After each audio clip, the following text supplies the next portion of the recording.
Hey guys, I am here to give you guys a fast video on how to make the best or the most out of your batting.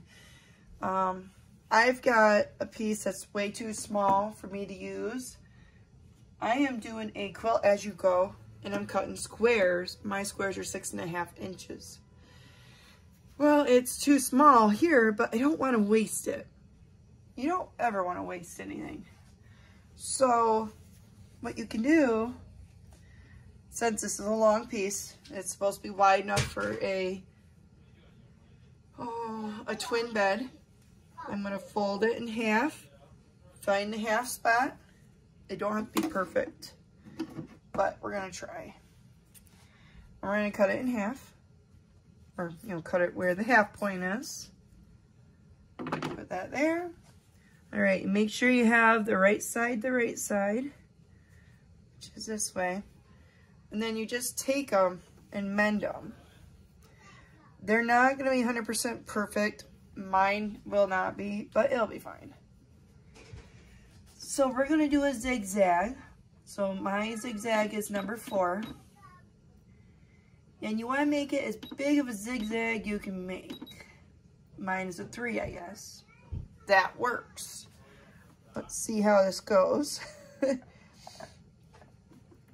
I have a walking foot on, so that's going to help me. And you don't have to reverse it, because you're gonna cut it anyways. Here, hold on. Let me zoom you in so you can see what I'm doing a little bit. So you just kind of see, and it helps if you have a platform on your sewing machine. If not, it's just going to be slight more of a struggle. This is still going to be a little bit left over after I cut my squares for my quilt. And if you veer off a little, you can just go back. I'm sure well, maybe I'm not. I'm not the straightest sewer, but I try. And this kind of batting is pretty nice. It's pretty flat. And I gotta add Joann's. Give me a minute. When I'm done with this, I can check and see what brand it is. Alright, so I'm a little off on the ends, but it's I mean, if you have any little tiny scraps left over, keep them. You can use it for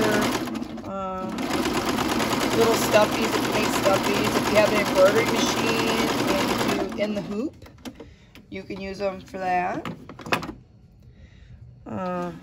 Put them in dog or cat beds. There we go. There we go, you guys. A whole new piece of batting to be cut. I mean, you can cut it. See, there's one pre-cut already for me. Let me zoom out a little bit now. There we go. See, so I mean, it's only a little bit over. I mean, if I really wanted to be tedious, I could sew, because once I cut this all 6.5 inch strip and then in squares, I could take this, what is it, about, let me get my handy dandy measuring tape here. It's about 3¼ inches, 3.5, give or take. So you never know how it could wiggle around, but I mean, say about 3 inches worth of waste. I could use it for other stuff too. So anyways, you guys, that's what I'm doing. And the reason I am cutting little pieces is because I am doing what they call is a string quilt. It's a Scrappy quilt, and I'm doing quilt as you go. And if you guys are interested in seeing that, please go back to my other YouTube videos, or actually down in the description, I'll link them. I have done part 1 and part 2 so far. So please go check those out. Thank you guys. Bye.